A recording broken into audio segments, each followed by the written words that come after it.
Ci siamo? Benissimo. Buongiorno a tutti. Here we are. Sono Nicola Borzi. My name is Nicola Borzi. Good morning to you all. I am a journalist at the Il Fatto Quotidiano. I worked 26 years for the Il Sole 24 Ore.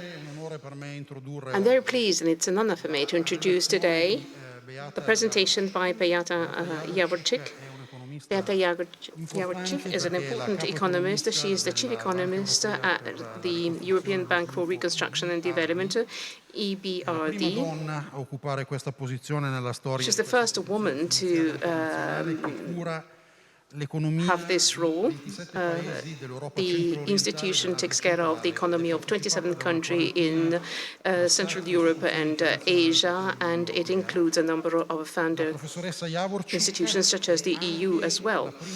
Professor JAVORCIK is the first woman being entrusted the full tenure of economics at the Oxford University, and she's an expert in international mechanism, including international trade, direct investments, and all what is concerned with competition issues.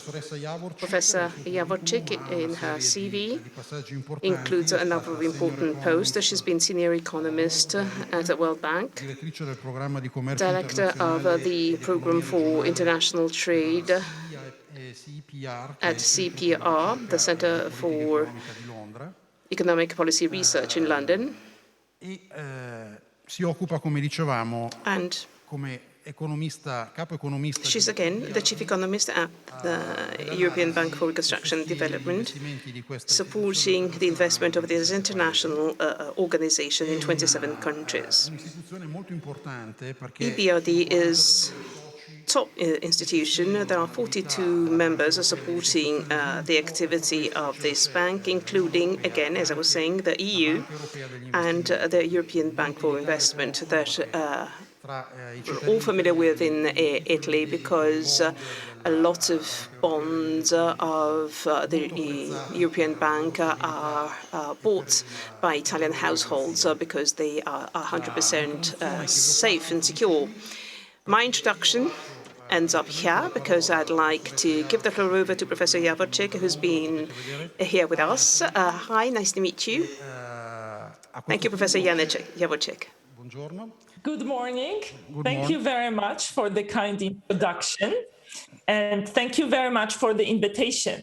Okay. It's a pleasure to be joining you today to talk about the return of the state.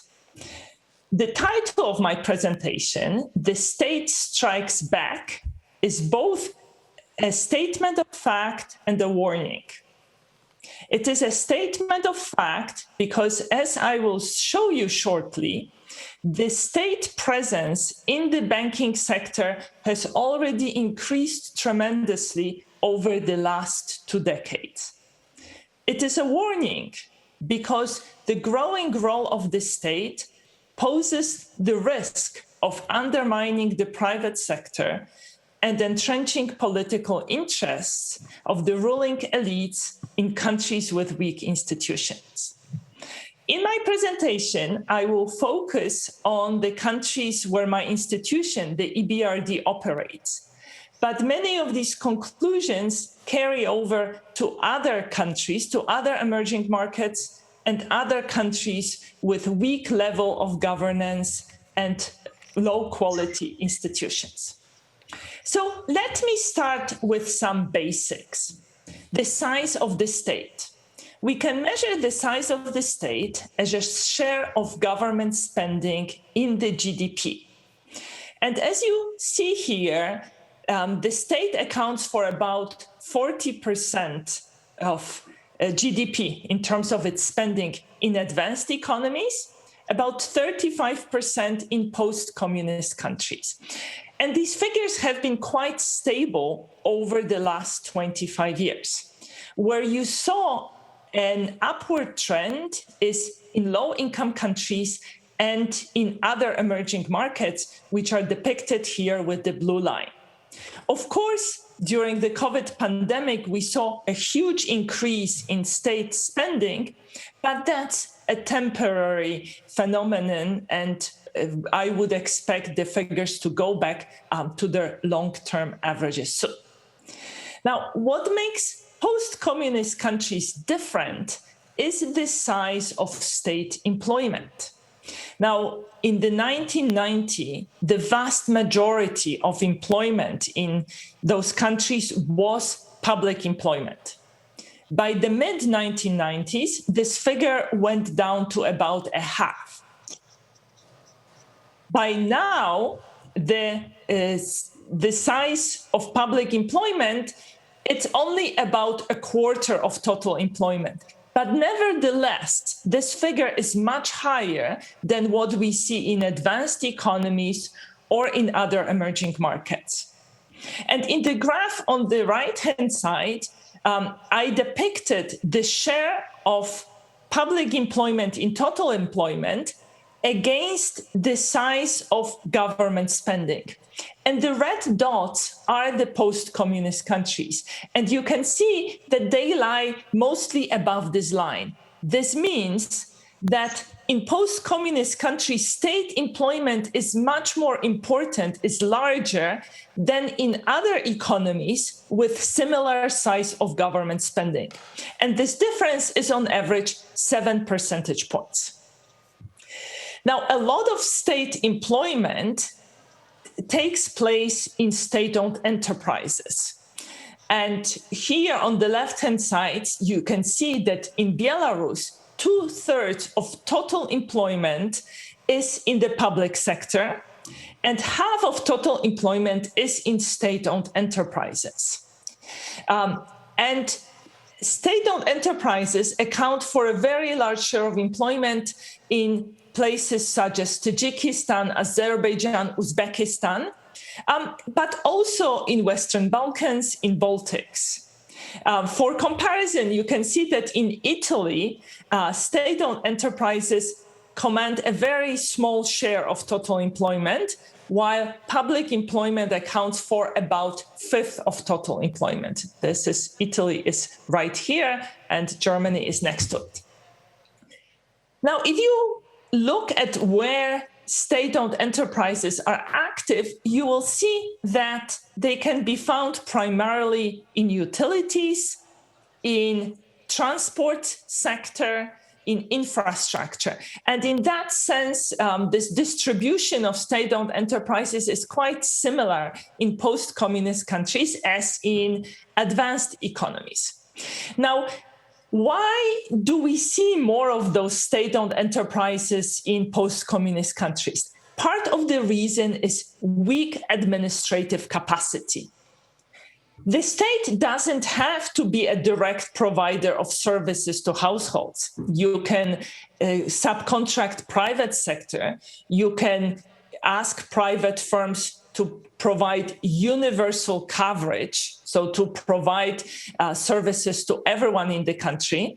And if you are concerned about the prices being too high for poor households, you can give benefits to those households by means testing who should get those benefits. But to set up such a system, you need quite a sophisticated public administration. And in many post-communist countries, such sophisticated public administration is lacking, and that's why state-owned enterprises are used to provide these basic utilities or transport services to the population. It's quite interesting to look at who works for the public sector, and in particular for state-owned enterprises. There is a tacit agreement. State-owned enterprises provide stable employment, but they don't pay particularly well. So the stability is this additional benefit that compensates people for relatively low wages. And you can see in this graph that older workers are much more likely to work for state firms, as are women, as are people working in rural areas. You also may be surprised to find out that people with bachelor's degree or advanced academic degrees such as master's or PhDs are more likely to work for state-owned enterprises. And then if you focus on those with university degree and you ask who is more likely to work for state enterprises, you find that it's people who dislike risk.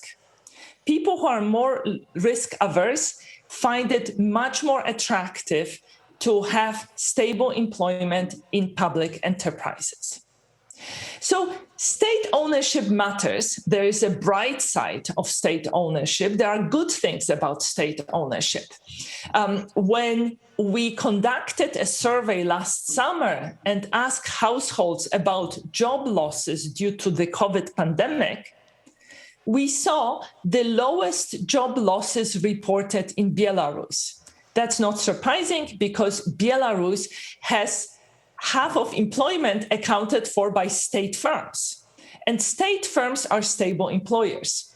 And we already saw it during the global financial crisis. State-owned firms were much less likely to let people go than private firms. So in that sense, state ownership acts as automatic stabilizer. We also see that state-owned firms are often very important employers in lagging areas, in poorer regions.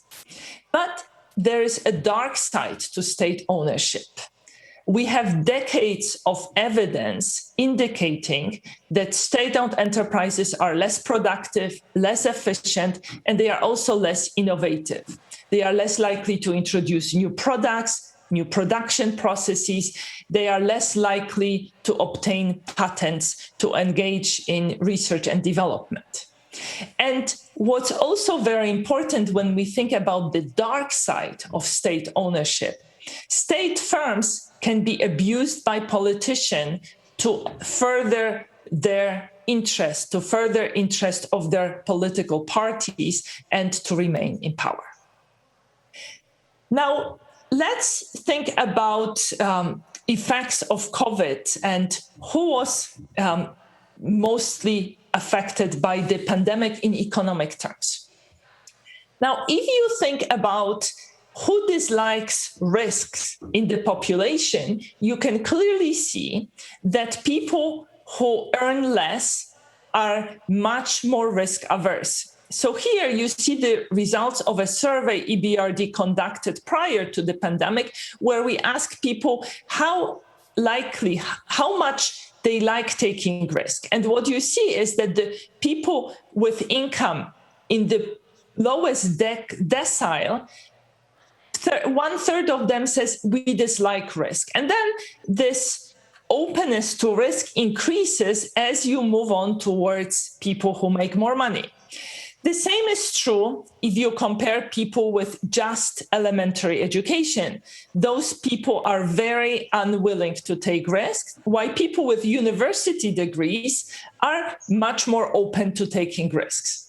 Now, this is not unexpected because people who make less money typically don't have much savings, and therefore any adverse shock is much more difficult for them to cope with. Now, what's very striking about the COVID pandemic is that it hit particularly hard those people who dislike risk. So on the right-hand side, you see the percentage of respondents who reported that they themselves or someone in their household lost a job due to COVID pandemic. So this is a survey that was conducted in countries where the EBRD operates last summer. And you saw that the poorest people, so people who have the lowest wages, were much more likely to lose their jobs than those who make the most money. And this relationship is very striking here. The same holds when you compare people with just elementary education to those who have secondary education to those who have university degrees, right? The people with more education were less hit by the pandemic in terms of jobs. Now, these were the blue bars. Now, if you look now at the white dots, these are figures from Western European countries, and two observations emerge. First, the extent of job losses was lower, and that's because Western European countries were able to cushion this shock with greater government spending. And second, the relationship between education and the likelihood of losing the job was much less pronounced than in emerging markets. So why am I showing you this? Because the fact that the pandemic hit particularly hard people who are unable to bear risk is going to increase demand for the state to step in and insure people going forward, to provide insurance against various risks, including risks of job losses. So there will be pressure on the state to renegotiate the social contract and become a more important player as a provider of insurance. You know, over the last decade, we saw emergence of gig economy, of temporary contracts, of zero-hour contracts. So we saw firms pushing the risks onto workers. And very often they were pushing risks onto workers with low earnings. And I expect that now there will be much more pressure to do something about it, for governments to step in and either provide insurance or force employers to take on more of this risk burden. Now, more on top of the trends that were brought about by the COVID pandemic, we have already seen over the last 2 decades growing public support for the increased role of the state in the economy. So here you see the results of the World Values Survey. This is a survey conducted in more than 100 countries all over the world. And the survey asks people, do you think the state should be playing a greater role in firms and industry and the economy? And the dashed line shows the replies from about 20 years ago. And back then, in advanced countries, less than 30% of people were supporting increasing role of the state in the economy. 2 decades later, this figure is about a third. And what's quite interesting is that in advanced economies, there is no much difference between young people and old people. The line is quite flat.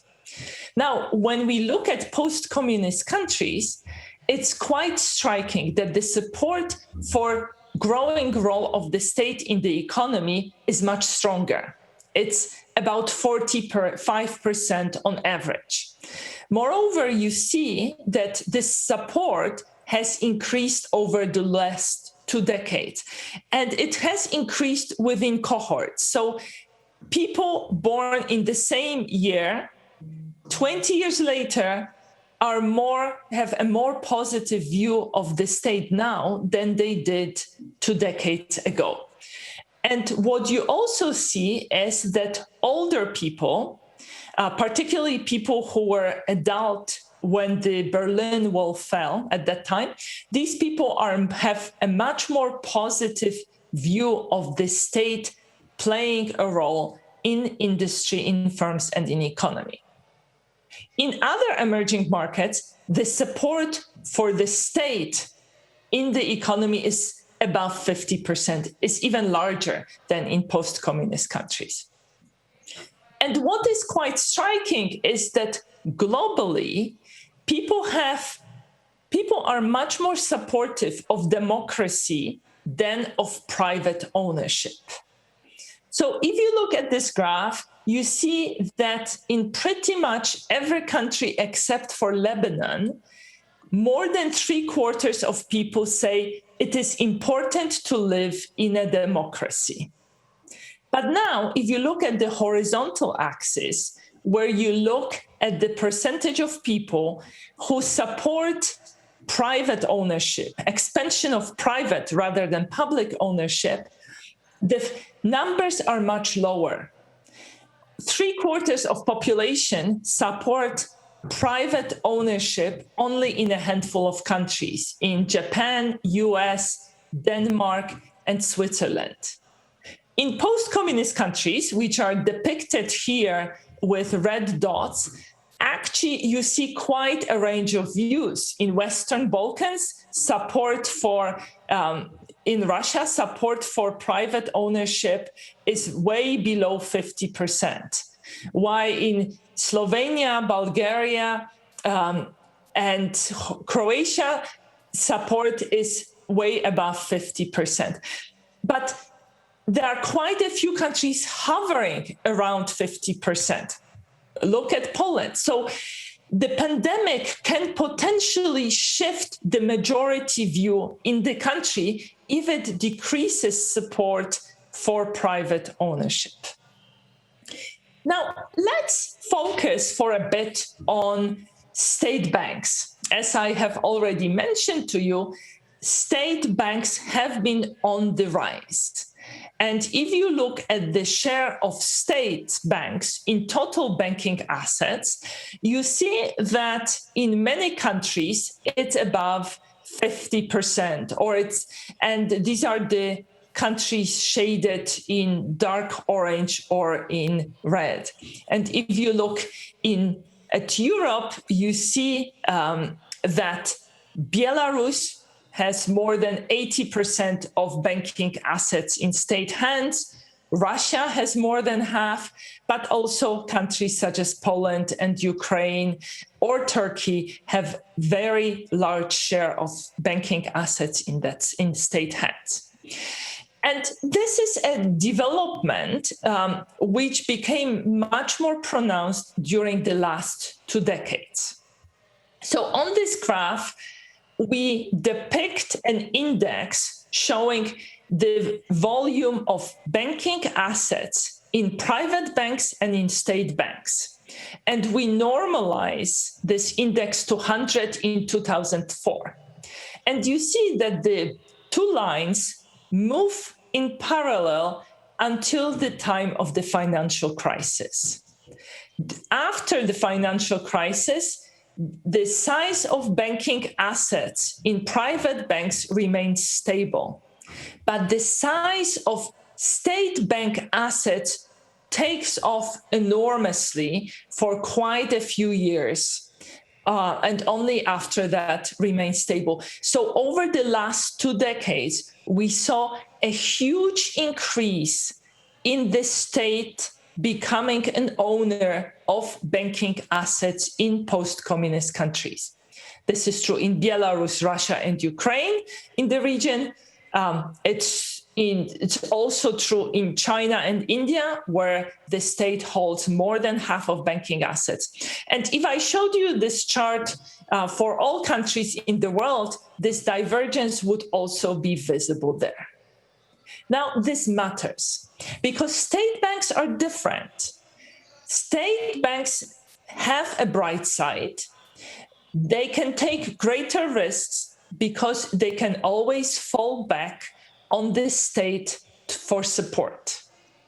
And if you look at credit growth during the global financial crisis, that's the left-hand side graph, you see here that domestic private banks were withdrawing credit in 2008, 2009. They were retreating from the market. Foreign banks were also not very active. If anything, they were also withdrawing credit. So during the time of the global financial crisis, state-owned banks step in.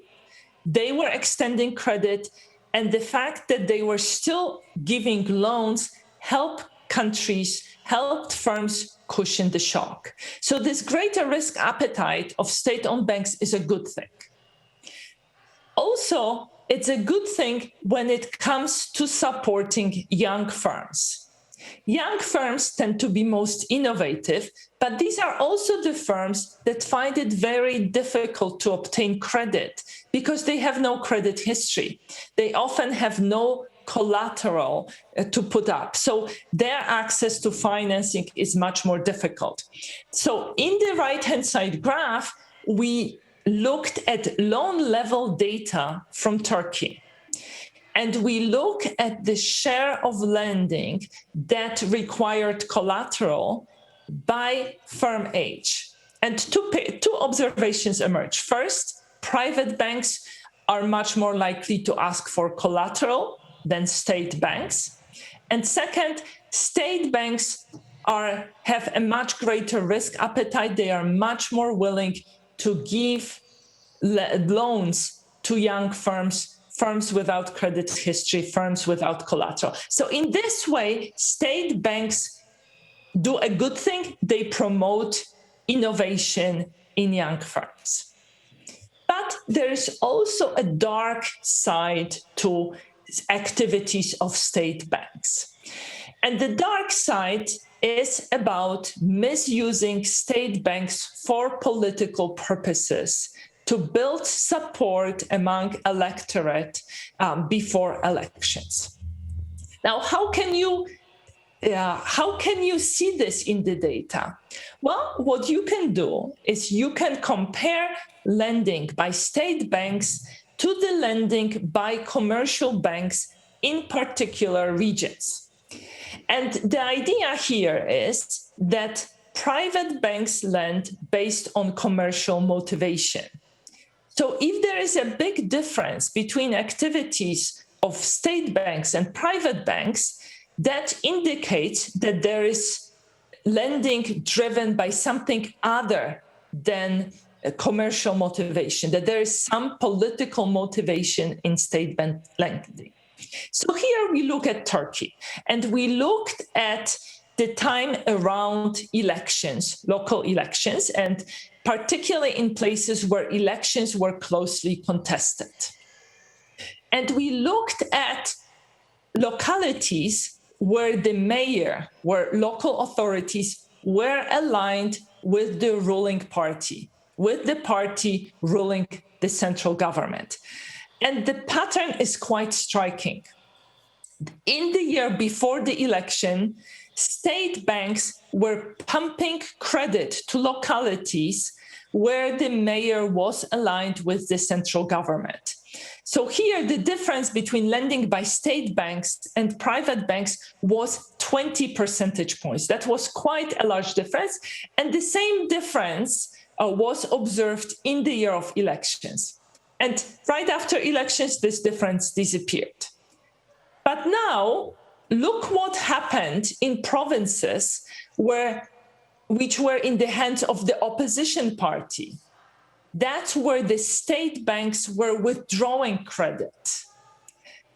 And these patterns show clearly that state banks want to pump credit to localities which are aligned with the ruling party, and hence they are used for political purposes. Now, Turkey is not the only place where this happens. We see a lot of evidence of such behavior in Brazil, in India, in Pakistan, but also in German Landesbanken. German Landesbanken systematically adjust their lending in response to local election cycles. And that now this matters. And this matters because that means that state banks are directing lending not to firms and places where those funds would be put to the most productive use, but rather they are directing lending to places where political support is needed. And that results in lower growth in long term, as well as high credit defaults after the election, because the state banks are misallocating credit. So finally, let me focus on what all of these observations mean for the future. If you remember, among post-communist countries, support for private ownership was greater among older people. And now Central Europe is undergoing quite a dramatic demographic transition, is aging very fast. So if anything, this support for state ownership is going to become even stronger. And it's also going to become stronger because as in every country in the world, in Eastern Europe and Central Europe, it is the older voters who are much more likely to vote than younger people. So I would expect that older electorate is going to support government proposals to expand state ownership in firms and in industry. Moreover, if history is any guide, people are going to have more positive views of state ownership as a result of the pandemic. Now, researchers look at experiences of people during their youth. Psychologists tell us that what we experience between ages of 18 and 25 stays with us for the rest of our lives, that the views we form then stay with us for the rest of our lives. So what researchers have looked at is how people's experiences of economic downturns, of major recessions in their youth have shaped their political perceptions later on. And what they've documented is that people who experienced recessions and pandemics in their youth are much more suspicious of free market. They are much more supportive of redistribution of public ownership. And in the graph here, you see the results of an exercise we have done at the EBRD. And what we found in the data is people who experienced an epidemic in their youth are 4 percentage points more likely to support public ownership. And this 4 percentage point figure holds for democracies, and it's even larger if you consider just high-income countries. Now, moreover, at the moment, we don't know the true state of the economy. Many economies are still on life support, as governments are still supporting firms and workers. We will find out the true state of the economy when this support is withdrawn. And then the picture may not be very pretty. There may be many firms that will be close to bankruptcies. And governments may be tempted to rescue these firms by nationalizing them, just like many governments have injected funds into airlines in order to save those airlines. Now, in rich countries, this is going to lead to debates about whether the taxpayer is going to get a fair return on this public investment. But in emerging markets, the issues will be much more riskier. In emerging markets, this expansion of state ownership through nationalization will lead to debate about whether these assets will ever be privatized again, and whether this expansion of state ownership will tilt the playing field against the private sector. Why am I worried about state ownership undermining the private sector? I'm worried about because the framework that governs state ownership in emerging markets is very weak. In our last report, we analyzed regulations that govern state-owned enterprises, and we compared the situation on the ground in post-communist countries to what OECD lists as the best practice. And the picture is not pretty. First of all, SOEs are rule makers. They have power by design. In half of post-communist countries, there is no separation between regulation in the sector and ownership of state-owned enterprises. And in many countries, state-owned enterprises themselves have regulatory power. Moreover, state-owned enterprises often enjoy preferential treatment. They have access to credit at subsidized rates. They have access to concessionary tax rates or to inputs at below market prices. And less than a fifth of post-communist countries has laws that present state support giving unfair advantage to state-owned enterprises. So this regulatory framework itself already shows that state-owned enterprises are in a stronger position than private firms, and that there is a real danger that private sector will be undermined by greater presence of state-owned enterprises. There is also a danger that poor governance will help entrench political interest. Governments can use state-owned enterprises to direct advertising revenue to friendly media outlets. Governments can use state-owned enterprises to purchase media outlets. They can use state enterprises to give jobs to political allies and supporters.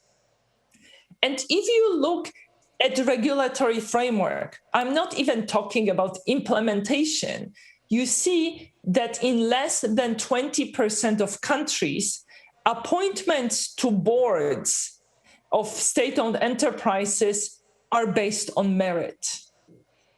In other words, it's very easy to give jobs to friends and political allies. Moreover, these independent boards are often powerless.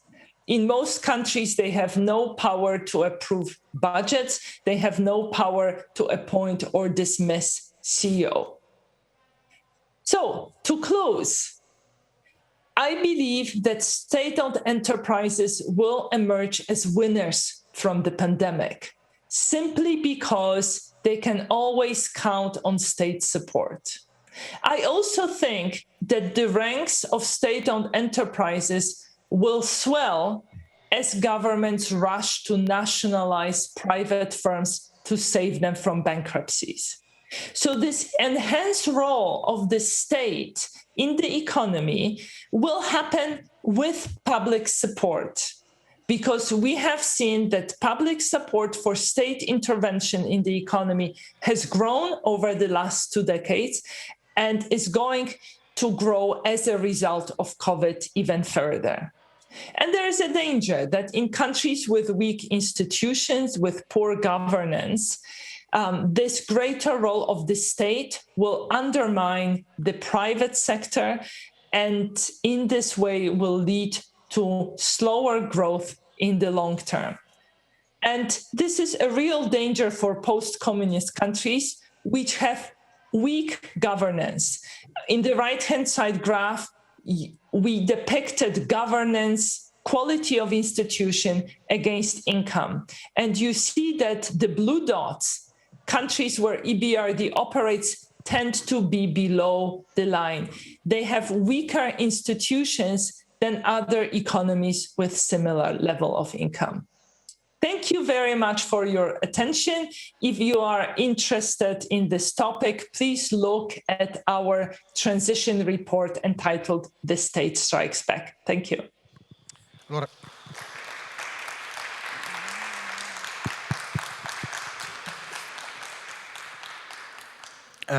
ringrazio la professoressa. Thank you very much, Professor JAVORCIK. Vorrei introdurre questa sessione di domande e risposte. Let's see whether we have questions from the floor. Con qualche considerazione. Let me start making a few comments myself, and perhaps a couple of questions. always with reference to your presentation. So you pointed out quite forcefully that the state may influence the decisions by businesses and in the credit system, in the banking system, not just with an eye to elections, but also, in a way, strengthening the ruling government. In Italy, we are witnessing a concentration in the banking system. In 2006 and 2008, concentration was experienced, and now we're experiencing a similar situation. And we do find ourselves in some of the situations that you highlighted as results of your research. Indeed, we have a serious problem with our demography. Indeed, the dependency rate is extremely high in Italy, and we've been badly affected compared to other Western countries by the recession that accompanied the pandemic. So I was asking whether you think that there might be a possibility that the concentration that we are experiencing in the banking system and that we're going to further experience in the coming months may be guided by the same factors that you've been outlining. And then I have another couple of questions, if I may. I know that you deal with transition economy, right? And the European Union, the European Commission, is guiding the Union towards an economic program with a Green Deal. The Green Deal will be aiming at environmental transition. So I'd like to know what you think about the role being played by states in the major framework of this European program, and what you think the role for the state-owned enterprises and state and private enterprises can play. I'd like to refer to Mariana Mazzucato, another economist. I know that you recently commented on her statement with reference to the possibility to supplement the market economy, both the public and the private spheres. So may I ask you to add your considerations on what you just said with reference to Mazzucato's statements? Thank you. And actually, just a moment, please. Questions may be also voiced by people in the audience. So please write down your questions, and we shall give you the microphone afterwards. Okay, so we'll raise your questions to come from the public afterwards. Thank you. Over to you, Professor JAVORCIK. Thank you very much. So let me start with the question about the Green Deal. I think it's absolutely crucial to send very clear messages about green commitments. Because the pandemic is not over yet, there is a lot of uncertainty, and uncertainty is detrimental to investment. So if we compound this uncertainty further by not having clear messages about what will happen in green transition, that's going to be bad for the recovery.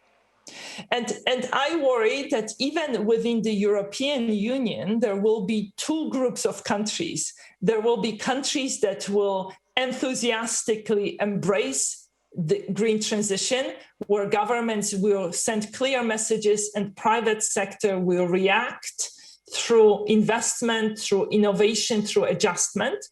And there will be countries where messaging will be less clear, and those countries will fall behind. So that's my first point.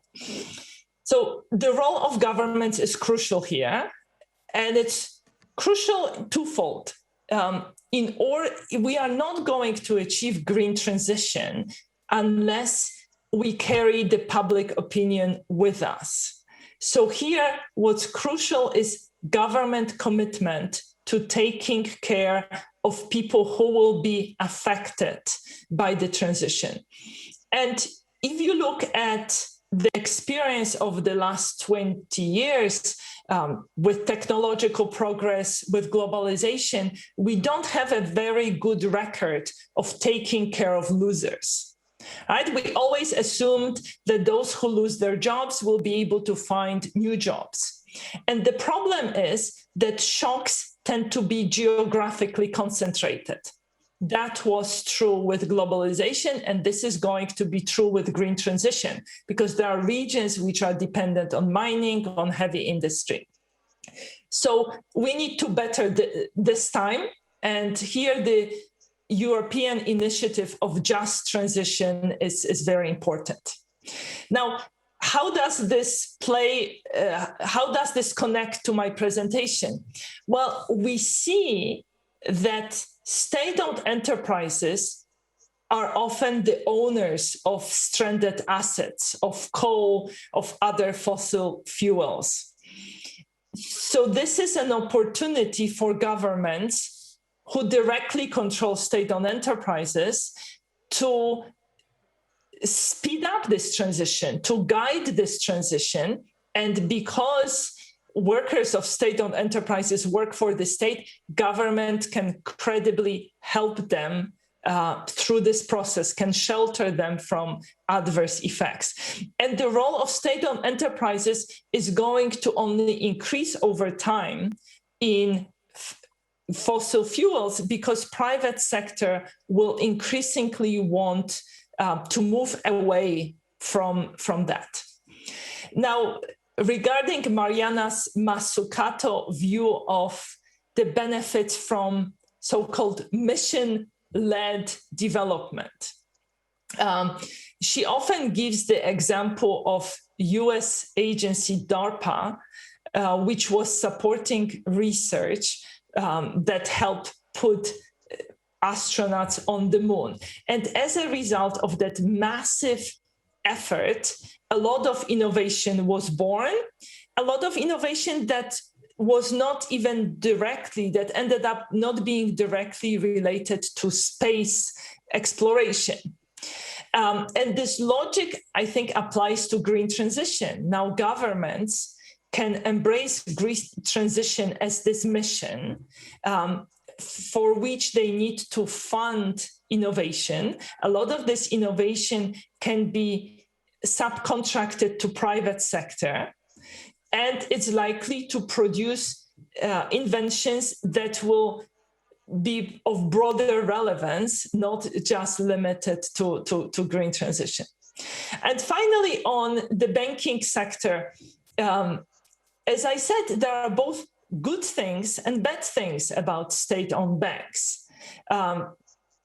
State ownership of banks means that the government can push banks to embrace climate-related financial disclosure. Actually, in some countries, state-owned entities were leading the way when it comes to this disclosure. So there is a lot of good that can be done in this way. But of course, what matters is governance, the rules that prevent politicians from using banks for improper purposes. Okay, thank you. Thank you so much, Professor Javorcik. If there are some questions from the public attendees for Professor Javorcik, I would like to invite you to go to the opposite side of the place and talk directly to the microphone. We will gather two questions for time, and then Professor Javorcik will answer you back. Please.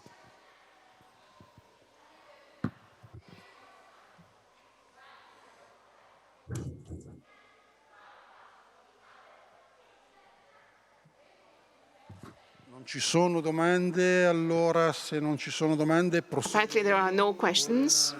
con delle domande. Well, let me ask another question myself. I will go on with my own question to you. I would like to ask you, there's a question of tax system that we are trying to fix in Italy related to the dimension of the public debt and the new stock of public debt that we will assume under the recovery fund system. Do you study the effects of the tax system country from country relating to the effects of the developing of the economy and the difference between state-owned enterprises tax system and private companies in relation to the development and the taxes? The taxation? Thank you for this question. If I understand, you would like to know if there is a difference between taxation of state-owned enterprises and private firms. So what we see in many countries. So, yeah. That was my question. Yes, that was okay. What we see in many countries which are less advanced in transition is that state-owned enterprises are given the mandate of providing subsidized services to the public, meaning they provide services below the cost. But this effort, these subsidies are not explicitly budgeted for, which means that these state-owned enterprises are running losses. They have to be bailed out by the government, and then again, they continue running losses. So in many countries, the issue is not even how they are taxed. The issue is, do they require state bailouts to even continue operating? And the solution to this cycle is to explicitly budget for the subsidized services. So do accounting which states how much they are allowed to provide in terms of subsidy, so that state-owned enterprises have an incentive to actually become more efficient, right? Because at the moment, in many countries, they have absolutely no incentive because they know they will be saved by the state. So that's one part of the answer. The other part of the answer is that often, if they make profits, they are subject to lower taxes, which gives them advantage over private firms. And this is the part that I worry about, that because they have an advantage over private sector, they will emerge as winners from the pandemic. They will do better. Now, another group of enterprises that will do better during the pandemic is multinational firms, which benefit from their ability to move revenue across international borders to lower tax jurisdictions. And right now, as governments have accumulated a lot of debt, we already see a lot of interest in closing the loopholes, the taxation loopholes, so that governments can get more revenue from multinational firms. Now, a proposal for doing so was developed in 2019 by OECD. Back then, it did not seem politically feasible, but now the realities have changed. And I think governments will be forced going forward to cooperate internationally to tax multinational firms. And I think they will also be forced to take a careful look at state-owned enterprises because in some cases, they may find themselves unable to fund those loss-making enterprises. Thank you so much. I would like to ask you another question. If there is, in your studies, in your opinion, any direct link between the level of the public debt and the level of the flows of foreign direct investments, country per country. So the higher the public debt, the lower the foreign direct investments, or otherwise. Thanks. Well, we live in extraordinary times. We faced a shock that happens once every 50 years or once every 100 years. So it's quite reasonable to increase the debt level with the assumption that we will be paying off these debts over the next 50 years. And because pretty much every country in the world increased the debt level, I wouldn't expect huge detrimental effects of these increases in debt on flows of foreign direct investment. There is one exception, and that's low-income countries, which may find themselves in a situation of debt crisis unless the international community steps in. Now, of course, if you believe projections that we see from the UN, they expect international flows of FDI to be very low in the next couple years, to be below the levels we observed after the global financial crisis. And in countries where we operate as the EBRD, we already saw much lower activity of foreign investors. And this is bad for growth because, of course, FDI flows are not just about capital. These are flows of knowledge across international borders. And also because FDI is maybe good for environment. Now, people tend to think about multinationals moving their activities to countries with less stringent environmental rules. But if you look at the data, there is actually next to no evidence of this happening. On the other hand, what you see is, if you look at foreign acquisitions of firms in developing countries, you see that these acquired firms become more energy efficient. And that's because foreign investors often bring newer technologies, they increase the scale, and in this way can improve energy efficiency of those firms. So foreign investment can be an ally in our pursuit of low carbon transition. Okay. Nessuna domanda? Okay. So thank you so much. As there are no questions, for your presentation, your kindness in answering our questions. I hope that there will be more occasions to hear you about these issues. And thank you for being here in Italy in Festival dell'Economia at Trento with us. See you again. Nice to meet you. Thank you very much. Thank you very much for your attention. Bye-bye.